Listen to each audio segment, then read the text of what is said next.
and welcome. You're watching News Now with me, Anjali Palod. And starting with the earnings, Kotak Mahindra Bank has reported an inline set of Q2 earnings. Profit and NII meet estimates while margin has contracted. Snehi is joining in with the earnings fine print. Well, yes, overall an inline set of earnings coming in from Kotak Mahindra Bank's quarter two numbers. If you take a look at these numbers on a standalone year-on-year basis, the net interest income, the operating profit, that's the PPOP, and the net profit are in line with our estimates. Net interest income has come in at 7,311 crores, up 4.1% year-on-year. Net, that's PPOP at 5,268 crores, up 3.3%. Net profit at 3,253 crores, which is slightly under pressure, down 2.7% on a year-on-year basis. Is the net interest margin, that's the NIM figure to watch out for, at 4.54% compared to 4.65%, a miss versus our estimates. We were expecting a cut of 7 bips, but this is lower by 11 bips on a sequential basis. Asset quality looks okay. GNPA has come in at 1.39%, which is an improvement of 9 bips QOQ. NNPA absolutely flat at 0.32%, slightly lower than 0.34% that we had seen in the previous quarter. Provisions also have very smartly reduced on a sequential basis, down 21.6% at 947 crores. CASA ratio has seen a little bit of a hike at 42.3% compared to 40.9 sequentially. A CD ratio also at 87.5% compared to 86.7%.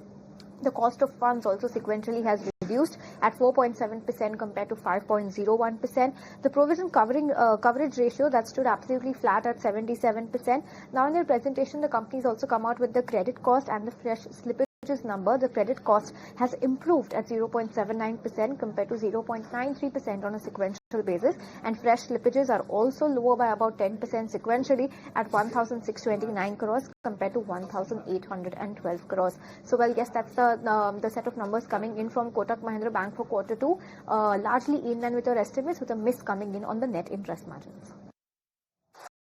Thanks for that, Snehi. So mostly the numbers are in line, but let's now go across and listen in to what the management had to say on the bank's performance, especially with respect to the margin contraction that we've seen in this quarter, as well as the credit cost that has now come down. The bank performance got impacted mainly because of the net interest margin compression, largely due to the repo rate, because 70% of the bank book is linked to the repo rate, and clearly the repo rate affects the whole portfolio at the time at which the repo cut is announced. However, the response to the repo rate through the cut in the deposit rate comes over a period of time. While the NIM has contracted this quarter marginally, onward, as the deposits gets repriced at a lower rate, the NIM will start showing upward trend. The second part on the result, which the bank results gets impacted, is the credit cost. It is largely on account of the unsecured business of personal loan, MFI and credit card.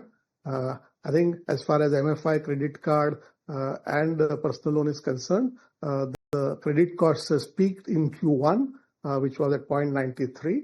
Now we are seeing gradual decline also in the credit cost. And as we go forward for next 2 quarters, we will see further reduction in the credit cost. So with gradual reduction in credit cost and gradual increase in the net interest margin, one would see the uptake in the bank's performance going forward. In addition to these comments, the bank's management did also mention that the unsecured book will first see an increase in absolute terms in terms of disbursal, where personal loans have already come back to the levels before the asset quality in this particular book had started to deteriorate. Disbursals are back at that level for personal loans.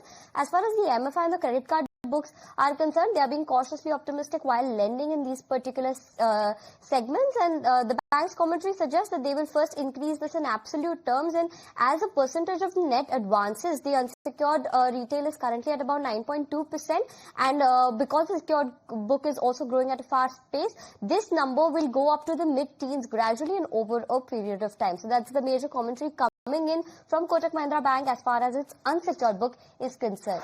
But staying